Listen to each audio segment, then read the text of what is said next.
আমি এখন বলবো আমার গানের ভাষায় সুরে ছন্দে ভুল বলে সেই ভুলের জন্য সকলের কাছে ক্ষমা প্রার্থী। সকলে ক্ষমা করবেন, সকলের কাছে দোয়া চাই, সকলকে সালাম আসসালাম। আমায় যদি ভালোবেসে থাকো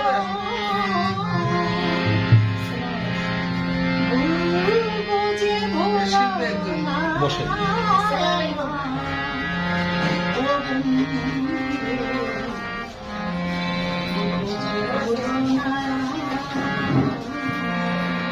শুরু